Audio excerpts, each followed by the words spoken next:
Hey everyone, welcome back to the Lookout. Today we've got an interview with David Hertz, who's an architect in Malibu. David's been thinking a lot about fire, obviously living in Malibu. He's also part of the Malibu Community Brigade, which is a volunteer group that works on fire resilience, fire response, I think some prescribed fire. I heard about these guys from several people, including Susie Cagle, who's doing a really cool comic book style journalism project on climate change and how people are adapting. So this is my interview with David. We talk about, this kind of came out of our upcoming series on fire in LA and kind of looking for solutions and trying to understand how people think in building beautiful homes in ridiculously crazy wildfire hazard places. So enjoyed talking to David. Thanks for coming on the Lookout. And thanks to all of you for supporting Lookout. Here we go. I don't want nothing, and it looks like that's what I'm gonna get. Sometimes I feel I need something. Taking my time and to help me forget about everything. Too much things running around in my brain, so come on, sweetness. Won't you help to ease the pain? Oh, love me, baby. Let me really need it. Excuse me, mama. Then catch the thought, I know I didn't dream it. I guess I do want something, but I can't seem to find it yet. Sometimes I feel like I'm nothing. You say I'm nothing you could ever forget. Well, that's just one thing. You said they keep me hanging on. Sometimes I could just scream. Baby, don't you do me wrong. I love you, darling. So my friend Susie Cagle recommended talking to you, said that you've been really involved in rebuilding in Malibu and that you were thinking a lot about fire and so yeah, I'm just kind of interested in talking about the role of architects in the way forward and kind of I feel like a lot of the work we do around forestry and forest fires, the industry of forestry kind of comes in for a lot of blame for everything they've done in the last 100 years to cause the the disasters we have now in the woods. And in a similar fashion, the field of architecture and lack of planning could come in for a lot of blame for things like the future destruction of Bel Air and Beverly Hills by the fire that us fire people know is going to happen. hmm Yeah, I mean, that's very interesting. I did watch the video that you sent. Um, I'm perhaps unique as an architect because I'm a trained wildland firefighter and helped co-found the Community Brigade program as part of LA County Division 7. And it took about 5 years since the Woolsey fire, which I was, one of many that stayed behind and defended. And the after action report of the Woolsey fire showed the benefit of situational awareness from locals and understood that locals would stay, especially because of embercast and fires that would propagate potentially days after the front comes through. And if people are going to stay, it'd be preferable if they're trained. And after a 5-year process, we got approval from LA County Board of Supervisors and LA County Fire to create a pilot project. We have 53 brigade members in the first cohort. And within a month of our training, we were first on scene in 3 fires in 3 months. The Broad Fire, the Franklin Fire, and then the Palisades Fire. And as you know, the Palisades Fire, it's often referred to as a career fire. And, we're, I guess, to use trial by fire as new brigades is not an understatement to have been so actively involved. And I was with a Type 6 brush truck that I was engineer on and had our own task force strike team. And what we did in our steady state as part of our community brigade, we help people with home ignition zone hardening. And as an architect, I've understood the codified elements of Chapter 7A and other code related things for high fire severity zones. But what was particularly interested watching thousands of homes ignite over those fires were all the non-codified issues that people may not be aware of. And that's something, that I think informs me as an architect to be well advised on and to help my clients understand the extreme conditions that should they choose to live in the wildland urban interface zones. And I think what we learned certainly from the Palisades is that fire is going to propagate from a wildland fire into an urban fire through a conflagration of structures once they start to ignite.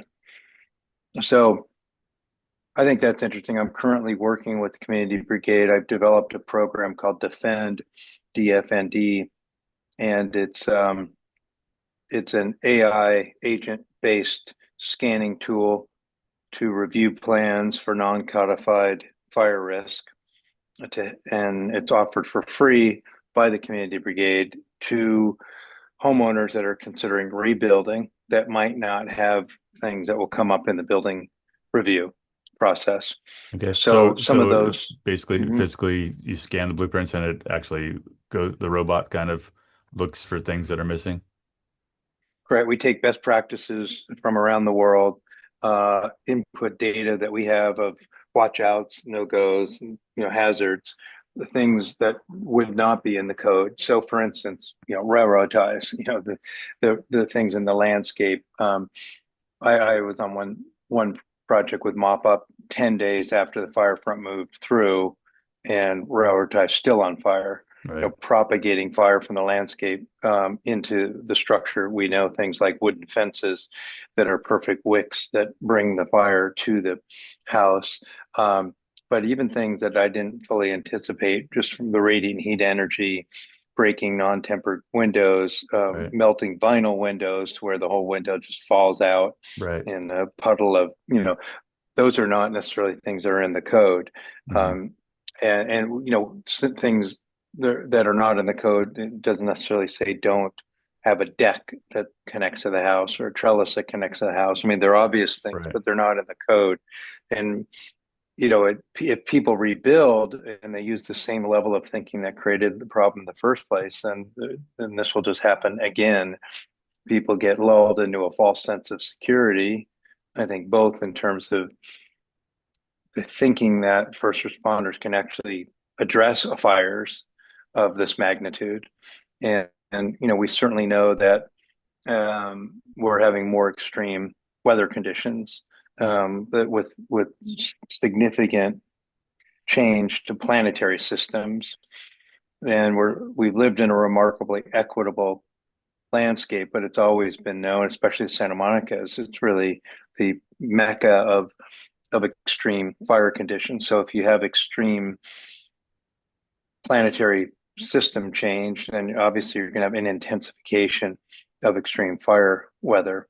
Yeah. And as people want access to nature and the population gets denser, and we live in an era post COVID where it's easier to work remotely and to have Starlink and remote access to pretty much everything.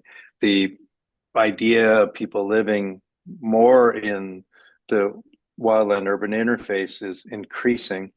And if one is going to live there, then they ought to be prepared. And that was my own personal journey in terms of resilience, and whether it's building fire shelters or having automated external sprinkler systems or understanding fire behavior has led me to become a brigade leader. And I have my own Type 6 brush truck, and we have been working with the County of Ventura and the LA County and City of Malibu to not only harden our structures, but to act as a a real gap. I mean, this is the significant thing that the community brigade does is it basically fills a huge gap between first responders and the community because as you know, when these larger fire events happen, your local fire station is not likely going to be there. And you might have an urban firefighter from, a ways away.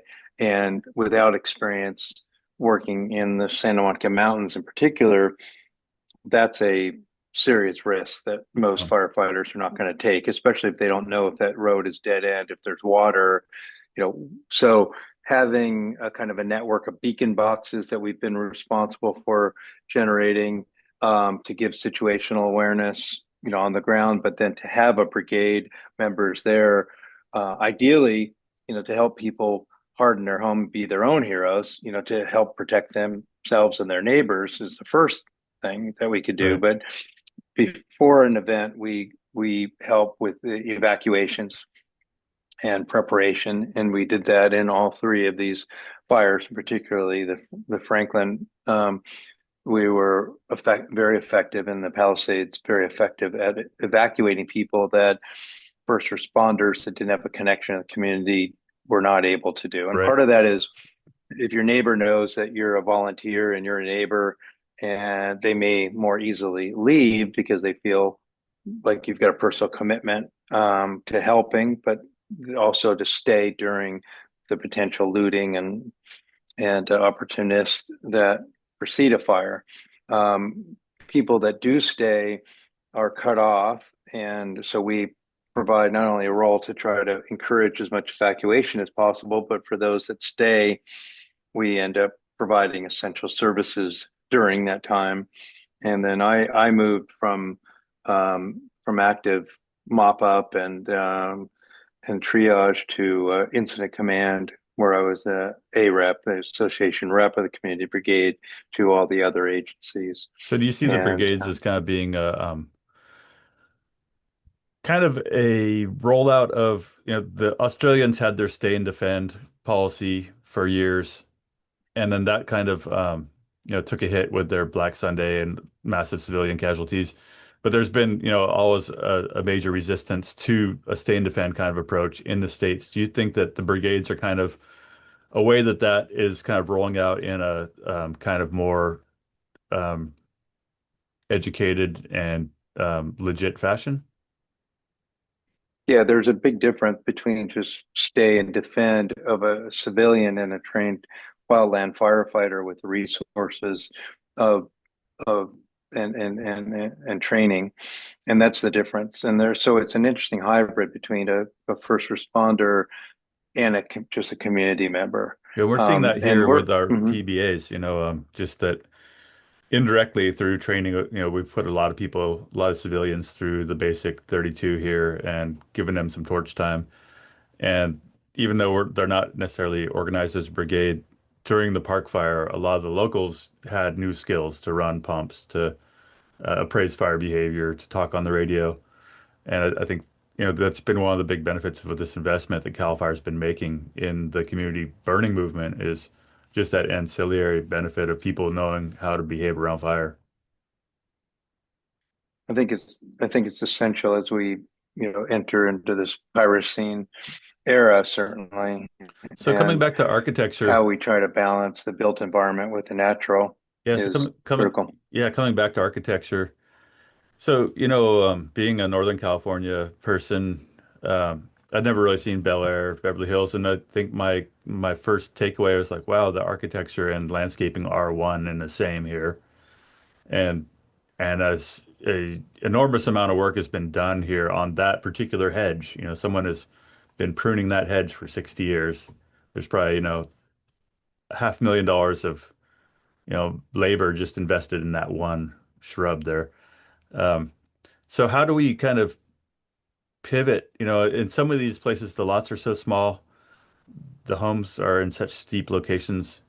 How do you, I was just thinking, like, how do you enforce zone zero when that hedge is part of someone's living room or defines their outdoor kitchen? What are some of your thoughts?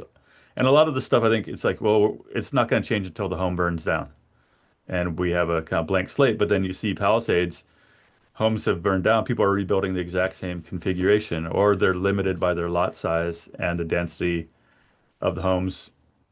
We're going to have to rebuild the exact same configuration. And so to me, it's frustrating. It's like, well, how do you actually make progress when we're so constrained by the existing kind of platting, the size of the lots, the configuration on the landscape? Yeah, I think there's a missed opportunity as people, rush to rebuild, and we understand, the urgency for people to rebuild their lives and the incentive to do that. But, ideally, this is an opportunity to really rethink the way in which not only the way we build, but the way that we build our neighborhoods. And we know that there will be several lots that are not rebuilt because they are underinsured or a variety of other reasons. One idea that I've been trying to put forth is the idea that neighbors get together and try to consolidate lots. Let's say there's, 3 or 4 lots, and maybe they're not even contiguous. People could just theoretically trade lots and then consolidate 3 or 4 lots to create a fire break, but not only a fire break, a kind of a resilience pocket park that would be a storm collection center for water, have, say, Quercus agrifolius, like the California live oak, which has a pretty well documented history of being very fire resilient and very good from a windbreak standpoint and helping to catch embers, and doesn't allow flammable growth underneath it. So if you have, these these uh, these parks or parklets, then obviously their habitat, their have ecosystem services, their resilience hubs. That would be more on an urban Right. Yeah, it's scale, like a a place way that to people, build. yeah, a place that people can shelter in place, temporary refuge area. Can I show you a quick little Yeah, video? TRA. Hmm. Can I show you a quick Hmm. little clip I just made for, Yeah. I'm trying to boil down this concept that you're talking about into something that's really kind of straightforward and easy to describe to people. Just like the tides, Santa Ana winds are a predictable part of Southern California's future. This, coupled with the inevitable regrowth of heavy vegetation in difficult to manage steep areas, ensure that homes on Chautauqua Boulevard will burn again and again.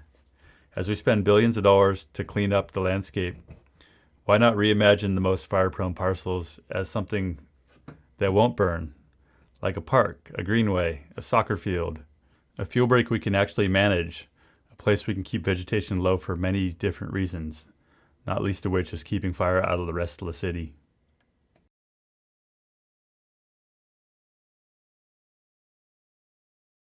And the Chautauqua neighborhood is, something that jumped out right away as like, hey, this neighborhood with all these houses built on the edge of the cliff is kind of an impossible place to ever achieve fire resiliency.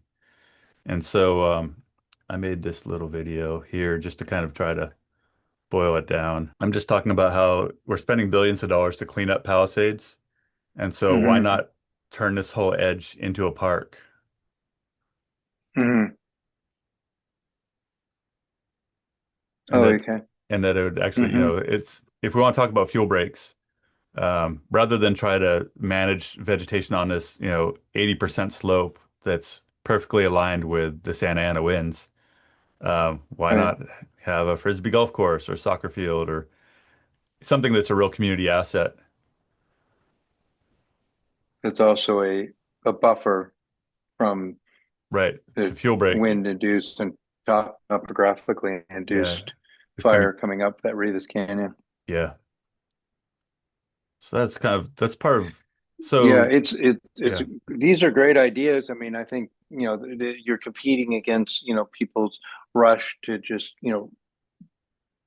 have incrementally better projects. But, this both with infrastructure, especially because of CEQA being relaxed. I mean, this is an amazing opportunity to really rethink our cities, rethink our infrastructure, and and build a more resilient neighborhood. Yeah. People just forget. I mean, even the houses on the beach in Pacific Coast Highway, they all burned in 1933. I mean, this goes back a while. So Yeah. It's been frustrating in Paradise to see that opportunity be squandered, where you've got maybe 50 contiguous lots in a high hazard zone that, well, we spent $2 billion to clean up the mess. We surely could have spent like another, you know, 10 million and bought these 50 lots and then turned it into a park that we could manage with prescribed Hmm. fire. That would be soccer Hmm. fields and a TRA. And then as soon Hmm. as one house in the middle of that group of parcels is sold, that opportunity's gone. You no longer have that Yeah. opportunity to consolidate.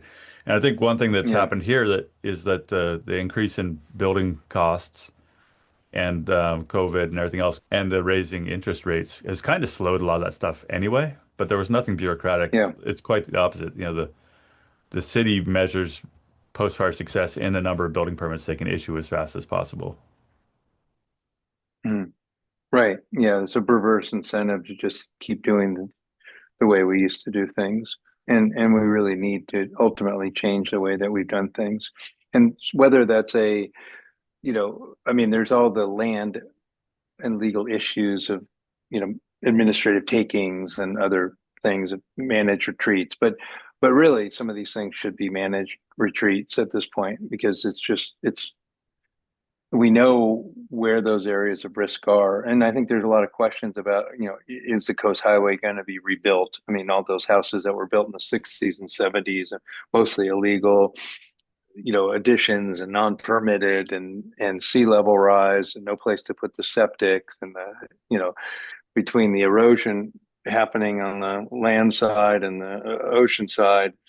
I mean, and now you have this completely open coastal scenic you know resource, Right. but it's a delicate balance between individual property rights And and yeah, and incredibly wealthy people who that are a lot of influence yeah, politically. So it's but I think that at some point they're gonna be uninsurable, right. and I think that there will be a kind of de facto uh, retreat zone, managed retreat zone, just Yeah. by the nature of where we're living and the hazard of Well, it. And I think, the insurance companies are the only entity right now that can tell the truth, I think, when it comes to wildland fire. And no one likes what they're saying, but they've done the math and they, you know, and they can say no. Politicians can't say no, local governments can't say no. Insurance companies, they can say no, and they're the only ones who really can. yeah, yeah, they're not. And when I, first started studying climate change, which was actually back in the late 70s during the oil embargo, while I was in architecture school, I knew that climate change was a real thing when I learned that the insurance companies were the ones funding all the fundamental research. Hmm. And, obviously they want to understand their losses. And I think they understand that we're living in a increasingly challenging climate with more intensification. I think that there are ways that only limited, but there are certainly things we can do better if people are going to be rebuilding. Um, As far and as I think a large part of that, the industry, the architecture industry, where do you see, where do you see kind of hopeful things happening, and where do you see things that you feel like need to be pushed harder regarding the relationship between architecture and wildfire? yeah. Well, I mean, one could question the location. I mean, I think that we need, active fire breaks, so we don't have the urban conflagrations that are adjacencies. So, increased setbacks or breaks, should be, required. Um, I do think that external sprinkler systems have proven quite effective in a lot of cases. And having, independent water sources is critical. And so, a lot of people have pools, pools, we have to balance between droughts and pools. But I mean, if you're going to talk about wildfire mitigation, the best source is to have your own reliable source of water, whether that's an underground stormwater cistern or a pool, and then having a automated external sprinkler system that can, be timed to read like with a infrared camera, ember cast, and then, maybe you're using a surfactant, a wet water foam system to basically just try to have the embers not catch, is one of the best defenses. And several of my houses that had those systems, you could literally see the radius of the sprinklers and decks burning and then stopping right on the curve of where the Yeah. sprinkler was. So, eaves and external sprinklers, not that expensive, Mhm. um, relative to obviously the expense of having to rebuild and Yeah. other things. So, I Do you mean, feel I like think Jeff.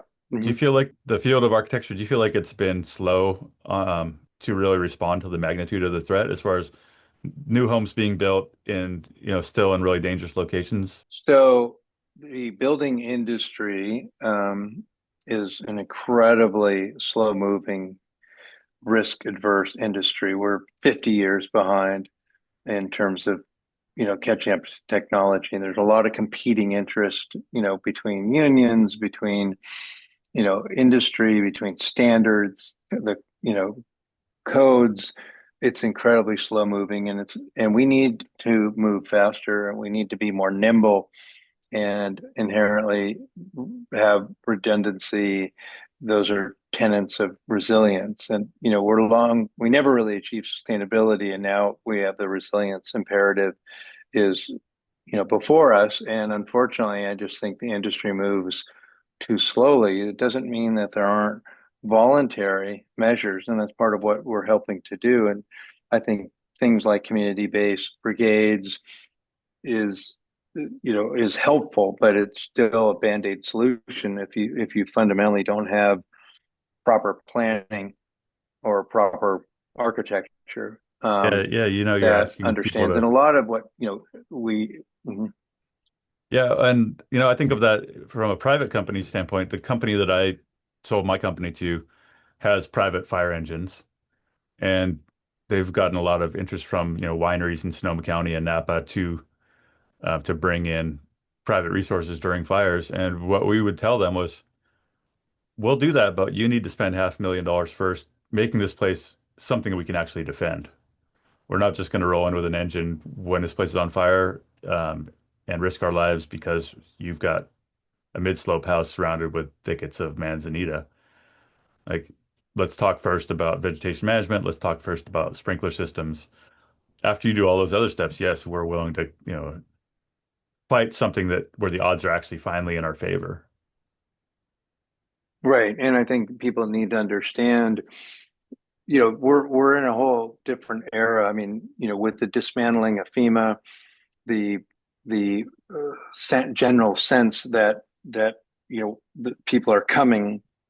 I think LA County Fire Chief Maroney, was very clear. I don't think other chiefs in the past had really been as blunt, but you're kind of on your own. And, what firefighters know, and this, but even a single home fire is a 4 or 5 truck, 20 person, you know, uh, fire response that is not going to do anything to put out that attic fire. All it's going to try to do is keep it from mitigating to the adjacent properties. You're not going to have 20 firefighters per house. There just aren't those resources. And what you really ideally need to do is have these fire breaks and these lines of defenses and external, infrastructure that can help to mitigate it. It's just going to happen again. I think that, also proper mitigation there's been a real conflict between trying to keep this kind of constructed narrative about the way that we manage fire, because fundamentally what happened is that the timber industry, they started looking at less as forest and more as lumber, and and then of course those industries wanted to protect its raw materials, which then led to kind of protecting forests from burning when, as it's a very important part of the fire ecosystem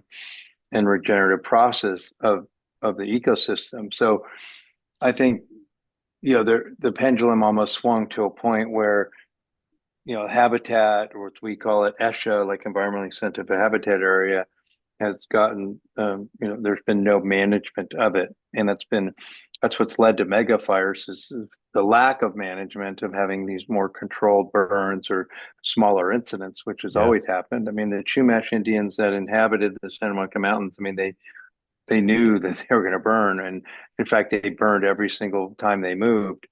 Hmm.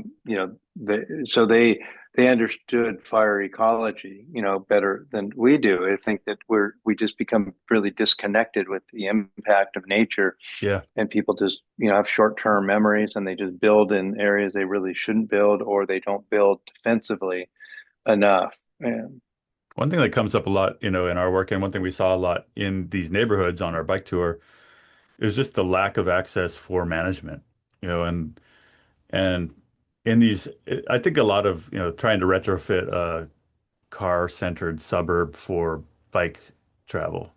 It's really expensive. It's almost impossible after you design the subdivision to come back and add bike lanes later. And it's the same yeah, with, Pacific Palisades. There's all these neighborhoods where you got houses take up the whole lot, and then the backyard, like if I'm a tree guy, like I'm gonna have to drag a whole tree out through someone's living room because they don't even have like a 3 foot gate to get in their backyard, or I can't get a chipper in there. And so it becomes almost impossible to achieve this kind of management we're talking mm, about when the entire development was built without any plan for access. And I think that it's one of those things that's almost impossible to retrofit unless you do what you're talking about with consolidating lots. Or maybe you have to like, hey, we're going to take one lot for this neighborhood just so we can create an easement to get into the back of these properties. yeah, But I think that yeah. some of these neighborhoods are I just think not fixable, you none of know? these cities were. Mhm. Yeah, and I mean, if you look at the Palisades, I mean, a lot of the older homes, never had any fire resilience, and but they will be incrementally better when they're rebuilt, because they're going to be built to even energy standards, make tighter buildings, um, and again, Chapter 7A and other fire resistive methods will be helpful. But again, if you have the best house, um, if you have landscape that's right up against it, and cypress trees that are lining your driveway or up in that zone zero, you're gonna it's gonna it's gonna be very hard to defend. Yeah, it's zooming in here on a neighborhood in Hmm. Palisades that is kind of the example of what I was talking about. We're just like, how do you get in here to manage this vegetation? You know, Hmm.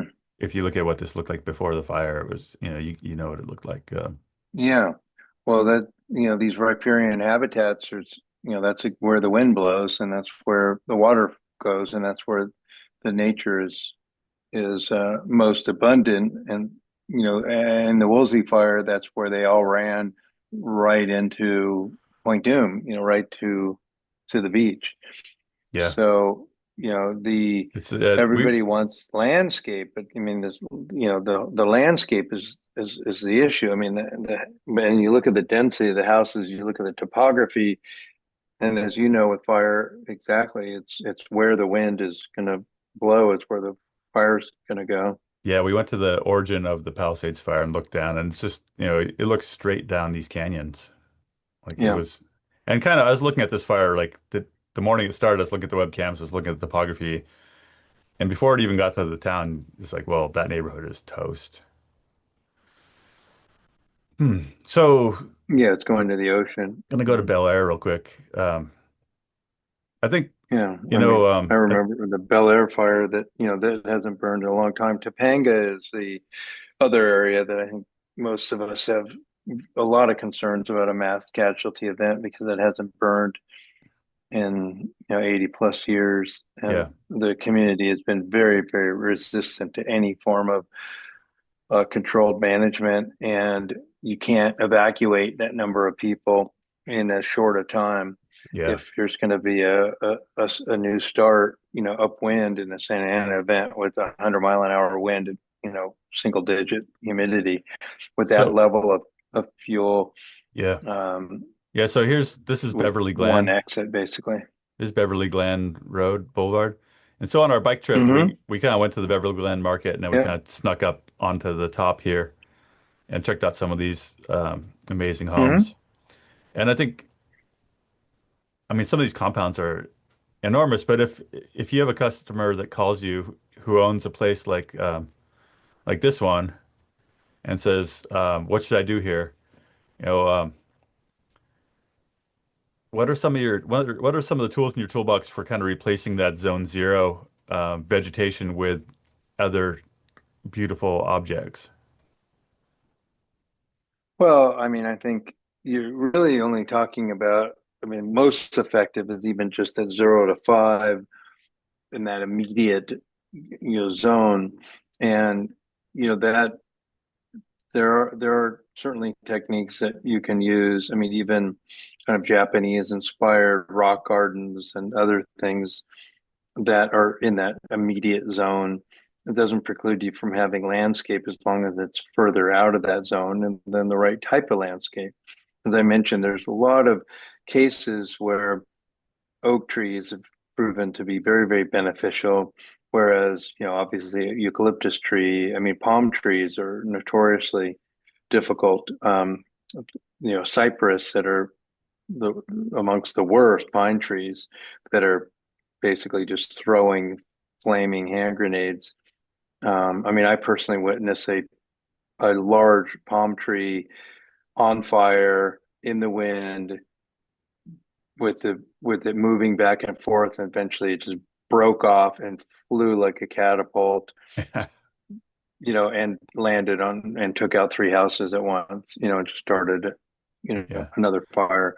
And the palm trees are just, so that I think that, you could see where people are clearing some of the native habitat back, 100, 200 feet. But when you've got ember casts is 2 miles in front of a fire front, and you've got pre-drying, happening, uh, even that is pretty minimal. It could help if you have a ground fire, but if you have, wind-driven fire and ember casts, that distance, 100, 200 feet is not going to make that as much difference.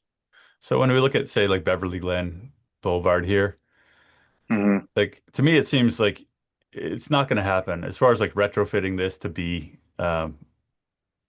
fire resilient. It's hard to see this like being possible to do in places like this where you've just got this real mix of new and old housing packed in with like just sardines aligned with the Santa Ana wind funneling canyon. And but it's also Hmm. hard to see that like we know this is going to burn down this next canyon over. We know it's going to burn down. Like all these places are going to get their fire. And it's really hard to imagine that people aren't going to come and rebuild the exact same thing. And one of the things that can happen in retrofit, frankly, I think should be mandated and maybe necessitated by, if people need to get insurance, would be external sprinkler systems. I think, then the problem is going to be, can the water infrastructure, if they're not tied to their own autonomous water sources. So I think encouraging independent water um, reliance, self-reliance, and external sprinkler systems can help mitigate. That's probably the best that one could do Yeah. with an existing house. And obviously, And a lot of these people have, yeah, accumulation of a them. lot of these Mhm. people have pools already. Right. And I think then also, you have ideal topography for stored water. So, you've got the Bel Air Reservoir. I mean, why are we not positioning more water tanks, on ridges that are gravity feeding into these neighborhoods? I mean, that seems pretty obvious that, we need more stored water. And, but there's a lot of pools, and every one of those pools is, 20 or 50,000 gallons of water, and, and it won't deplete from the infrastructure from hydrants. And, to have a pool pump, to have drafting hydrants, and to have external sprinkler systems, ideally that are automated, would, I think, be the best defense. And Yeah, I think insurance companies should incentivize it. I mean, I just got my neighborhood approved as a FireWise community. We 10 to 20% off of Cal Fire of a fair plan policy is a pretty good incentive.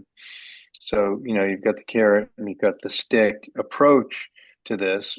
And I think, an incentive-based program that's tied to insurance, or insurance would obviously, benefit by minimizing its risk, as would owners. I think one of the unintended consequences of being a survivor is that you're in some ways almost worse off if you're the last or the only home in your neighborhood and you don't Yeah. have insurance cover, and you can't relocate and you can't live there. I mean, people ultimately, it's obviously horrible that they lose all their belongings, but they're going to likely be able to build a house back better than it was Hmm. originally. But Yeah. someone that has an older house that survived puts them in a unique situation where they can't really live for a period of time in a toxic environment, and then with construction for a decade, Yeah. and not have insurance coverage. So that really makes one wonder, is what's worse. Right. Yeah. I've But heard that's the happened. That's happened over and over here in Paradise. The people that are like, I would have been so much better off if my house would have burned down. mm-hmm. So, Yeah. as I far as mean, it'd be better if nobody, but that's only because of the failure of all the other houses. If they all, because the fire dynamics, I mean, it takes the path of least resistance. So if you have also high humidity zones, so all those are going to contribute to increasing the humidity and mitigating the fire potentially, not only the ember cast, but potentially the fire propagating into those high humidity zones. So you can imagine all of these independent rooftop sprinkler systems creating high humidity zones will would that's why it can't. It's if you're just the one house that has the sprinklers, right, maybe you'll save your house, but I mean the goal would be that everybody has them so that you could save the entire neighborhood. right. So, coming back to the profession, what kind are there required classes for architects um, to learn about fire behavior, fire hazards, vegetation management to become an architect? No, that's not currently a requirement. It should be. We have health, safety, and welfare requirements. We have, and I imagine that in California that should be. I mean, we certainly look at seismic issues. We look at the ADA, American Disabilities Act. Those are required um, extra curriculum that one has to have to maintain licensure or status amongst associations like the American Institute of Architects. Um, so I would like to see those more as a requirement. There's a lot of architects that don't really fully understand the fire dynamics and the severity, of these fires. Well, I think that was kind of what triggered me to make that kind of smart ass video that I sent you was like, how can you get to be at the top of your game as an architect and like be so oblivious to things like, hey, we shouldn't build on this little peninsula that's on this tip of this box canyon in a place that has extreme fire hazards and hasn't had a fire for 100 years. Like it just Right. that, But that's as said by somebody who understands fire, and you know, and unfortunately too few people do, and I know, they came out of SciArc, which is the school I went to. I mean, there's now resilience, focused studios, and I taught a studio this year on fire resilience. So they're definitely looking at that as part of the curriculum. But as you said, I mean, until something happens, we forget. It's like if it's with anything. I mean, we all of our codes change. We had the Northridge earthquake, and we changed all of our codes, and we will increase protection. But unfortunately, it takes these disasters, and even then, people have a short-term memory, and they think, yeah. "Oh, that's not going to happen again," and they Well, just rebuild, and then it just happens again. and I think the problem is that a lot of the times the architects are working with a subdivision that's already been approved. They're working with building a new house where someone tore down an old house that was still on a lot that was designed by engineers who didn't think about wildfire at all. And Correct. but it's And hard to they're see a actually path. able to, they're incentivized to build more. That's even, they're, oh, we're going to give you a density bonus of 10%. So now everyone's going to build more than what they even had. And they're able to get an ADU now because of state requirement.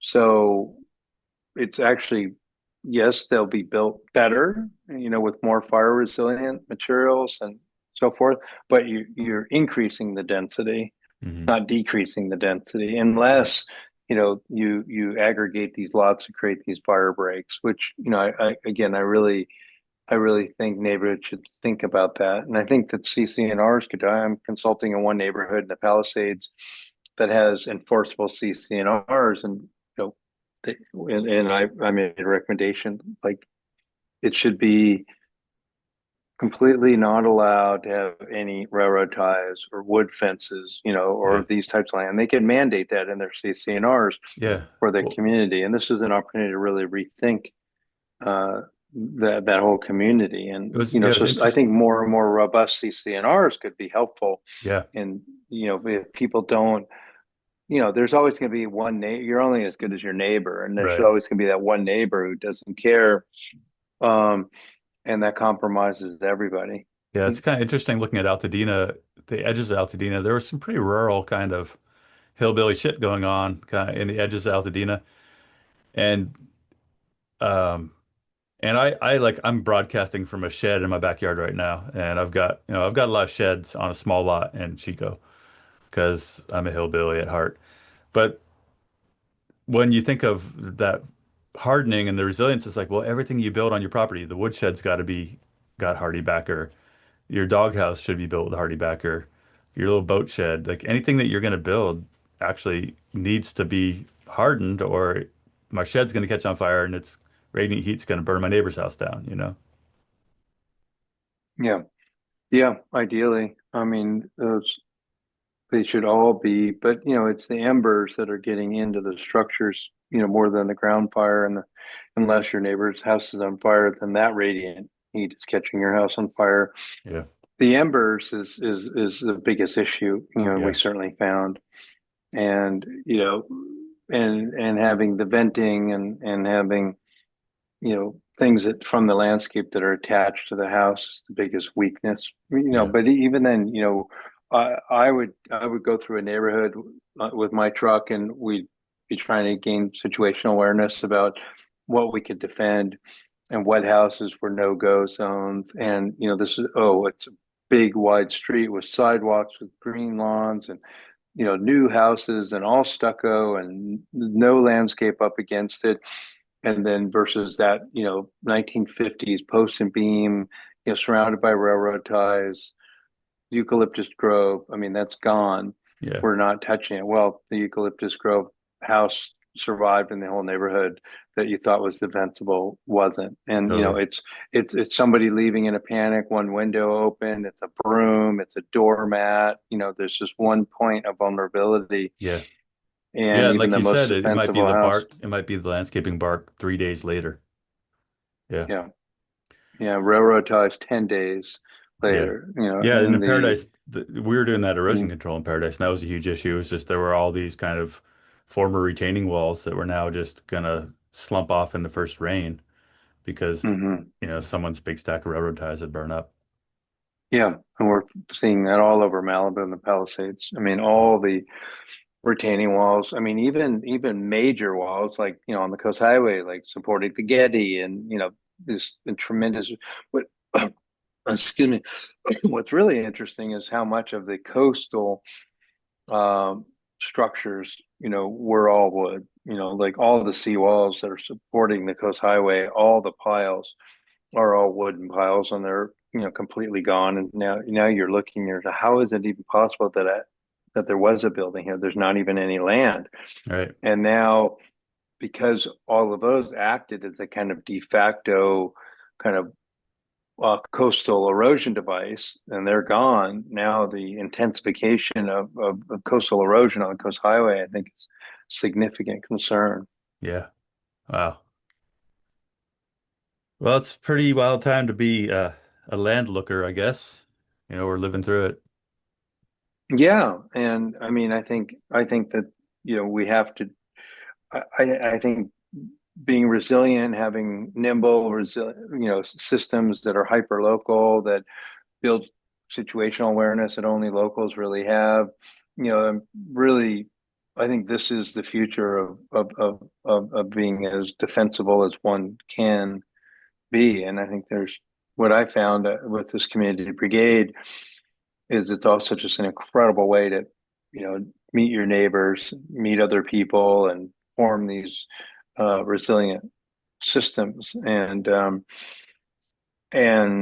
it's all hazards, because it's also going to be the next big earthquake or Right. next big flood or other disasters. Yeah. So I think in the same way that people, have a hard time sometimes making the corollary with climate change because it's too distributed or too significant or there's too much other noise trying to cast doubt on these things to continue their own use very usurping primary resources at the expense of natural systems and others. I mean, if I thought COVID would have been a great prerequisite for how we address climate change because this one small, pretty undeniable thing like that could kill you. Just like wear a mask, be considerate of your neighbor, or what was polarized and politicized, Yeah. and it's like okay, well now you try to if you can't agree on that, how are you going to agree on something that's as diffuse and abstract as Yeah. climate change to Well, I most think in people? some And ways so, the kind of the collapse of the federal government is a lot of these systems were already really broken and not functioning very well. So at least now that it's out in the open, I think there's this new interest in mutual aid. The less we feel like the government's going to come save us, the more we have to rely on mutual aid, and that the brigades are kind of like an organized fashion of mutual aid, and that taking these different mutual aid models out uh, is the way forward. But that also, like, we have to talk about the radical solutions, like, hey, let's not rebuild every house in this crooked canyon that has, that's going to burn again.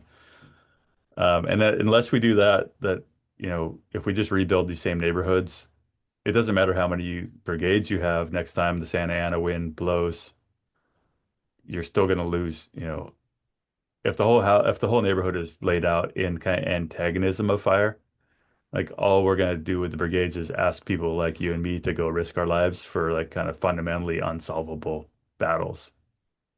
yeah. And, I think there's a false sense of security and expectations that, we're certainly aware of with the brigades. People, donate and participate and, get excited about it.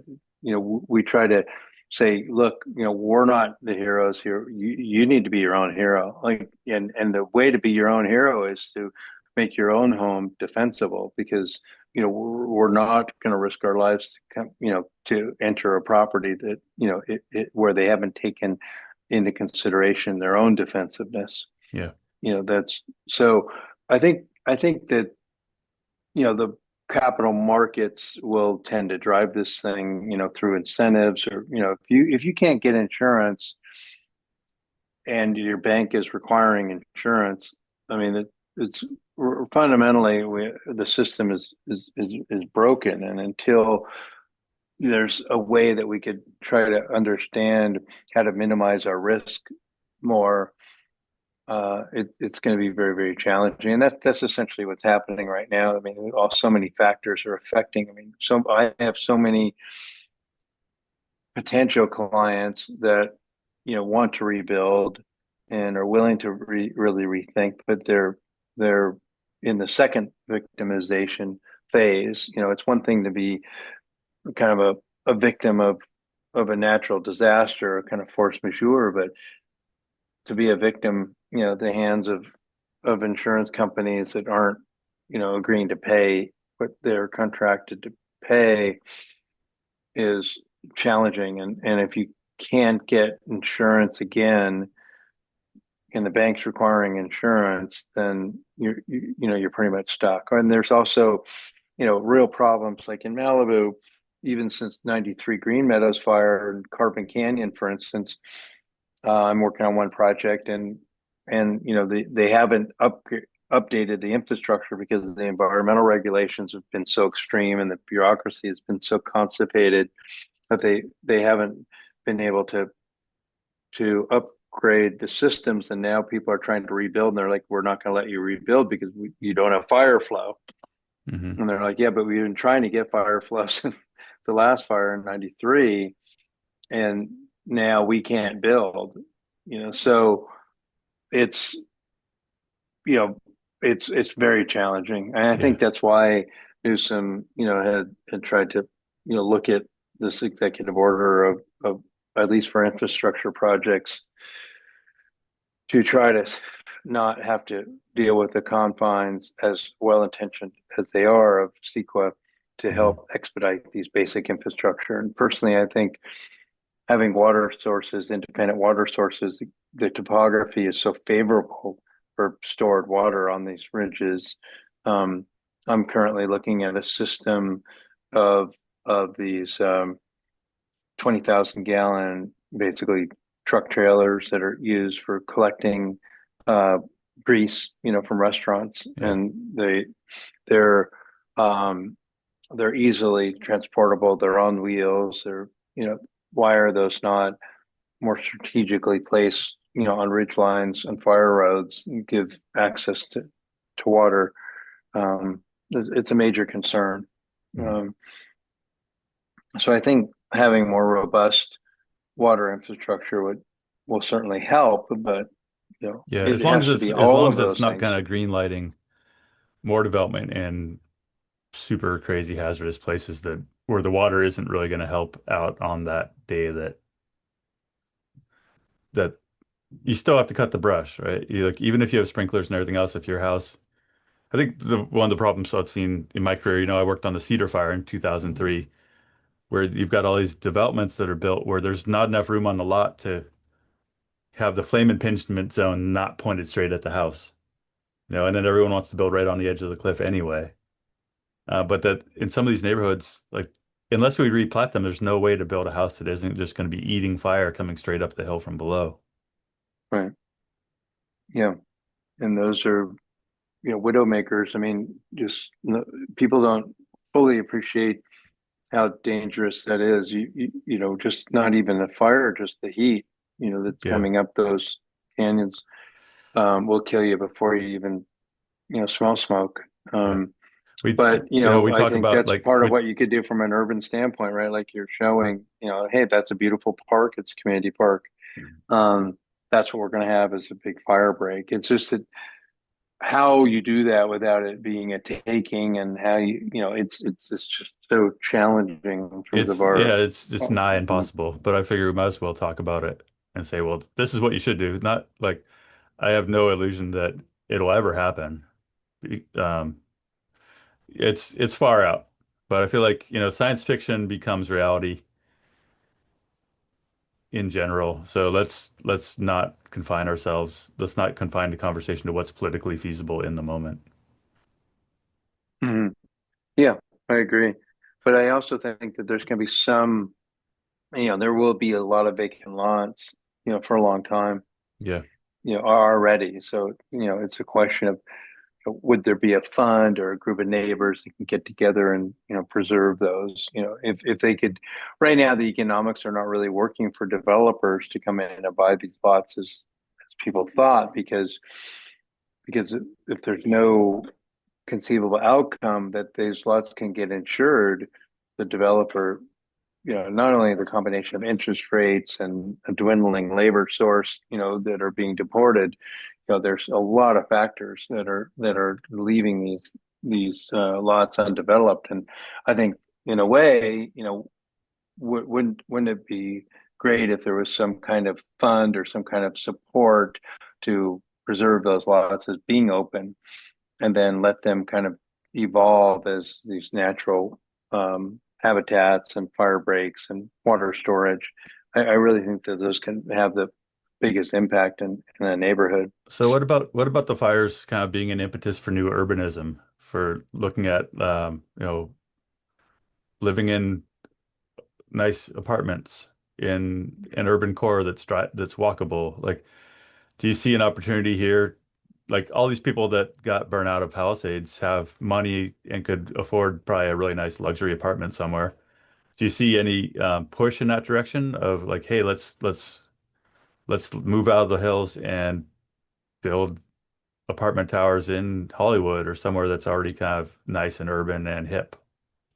Yeah, I mean, I think that most of the people that, live in a suburban area that are used to having land, that's the irony, is that they even as you reference in your video, is it's all about, you know, about seeing nature, being connected to nature, even if that nature is really a threat. I mean, I think when you and I look at that, having the knowledge base we have, it's hard not to see it all on fire.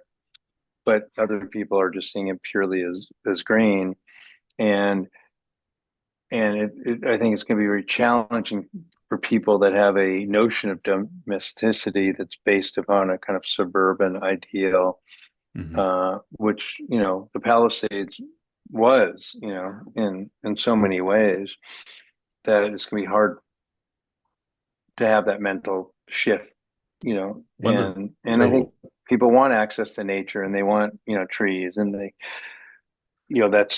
that's if people have the means to appreciate it and afford it, that's I think what they're going to want. It's just a question is it the right tree? Is yeah, it the right landscape? it's interesting being in the hills. We were right below the Hollywood sign, and I think one of the things that was striking was just the bird noise. Like we have birds, we have plenty of birds in Chico, but we don't have the kind of subtropical crazy cacophony going on. And the bird noise was so remarkable. And it got me thinking about like, apartment buildings for maybe every other floor is like a giant open air atrium, and you have the birds and the nature like built right into the building. Is there Hmm. anyone, do you know of anyone who's kind of working on these kind of um, high-rise kind of designs that include a lot of kind of nature in the actual building? I mean, there's definitely a movement towards biophilic design and kind of nature inspired design or living buildings, mega structures. Like, there was a whole movement in kind of the 60s of these biomorphic, you know, mega structured buildings that were, all covered with landscape and habitat, and they were,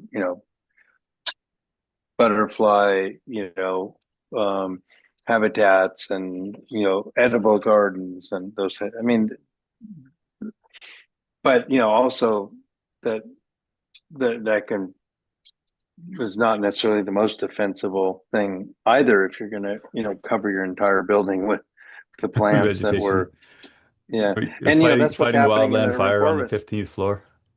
right? I mean, look at what happened even in Santa Rosa fire. I mean, that you have foresters and everybody wants to take a big urban heat island, and the first thing you want to do to make it human is to plant trees, and now you've got trees and an urban forest that where everything is now on fire. So how do you balance this desire for shade and for habitat and for, I think, bringing people inherently back to nature and their desire to have that relationship to nature and also make it fire resilient? That's there's a very delicate balance there, and I do think that there's a way to do that, and I think landscape has is a primary determinant, more even than the building. Is Mhm. how do we manage the landscape to make it inherently fire resilient? And wind blocks. Like I live in the Santa Monica Mountains, and I live in extreme fire danger. In all the wrong places. In canyon draws. At ridge lines. And I've had to, but I planted a whole oak woodland with these California live oaks with the intention of trying and creating high humidity zones and having, I have 280,000 gallons of stored water in ponds, pools, and tanks, and a robust infrastructure I put in place, including automated sprinkler systems, but standpipes, and I've had to do a tremendous amount because I realize where I'm living, is extreme and it requires that, and that ultimately is much more effective than the option of having everything burned down. I have a structure I recently landmarked. I'm trying to preserve. I mean, there's 88% of the Santa Monica Mountains burned. And you're right about the birds because it's interesting. I read a statistic that I had to fact check because it said that I think it was 80% of all bird species in North America, reside in the Santa Monica Mountains. It's the largest kind of park system, closest to the largest population of people, and tremendous habitat. So yeah, it's very challenging, I think, in these tight canyons, these box canyons, these tight, narrow, windy roads. People just sprawl out, and it's inherently dangerous, and very little that people can do. Yeah. Yeah, and then it's worth it, right? It's worth it like 98% of the time it's amazing. It's paradise. It's heaven on earth. And then once like 2 days a decade it's hell, and you hope that Hmm. it doesn't come to your neighborhood. Right, Well, right, and then yeah, so if you can afford it and everything else, I mean, I think a lot of people that's people rebuild, right? Because they love it. It's worth it. It's hard for us who don't live there to understand that, but I think having not spent time in Southern California and then even just spending a week there, I was like, oh, I get it. Like this is freaking amazing place to live. This is like if I was super wealthy, I would love to live here too. And I probably wouldn't yeah, care that much if I had the means to own a house in Beverly Hills. I'm thinking that I would probably have other concerns that didn't include wildfire. yeah. I mean, we're there's I mean, we could try to do things to protect our buildings, and we do against earthquakes, which we know it's not if it's when wildfires. It's just, you know, if energy prices, there's a certain trigger point. Like I start getting calls when, a kilowatt hour hits a certain point, and people start thinking about energy efficiency, and they lull back down. It's like even the fires as devastating as it was, people are already on to the next thing. I think what people don't fully realize, and I think what will help is when they realize that you're pretty much on your own, and these events are so extreme, and now again with the dismantling of FEMA and federal support, it's going to fall more on local organizations to do it, and Well, yeah, I that's why I think, feel so strongly about the brigade and and as a model.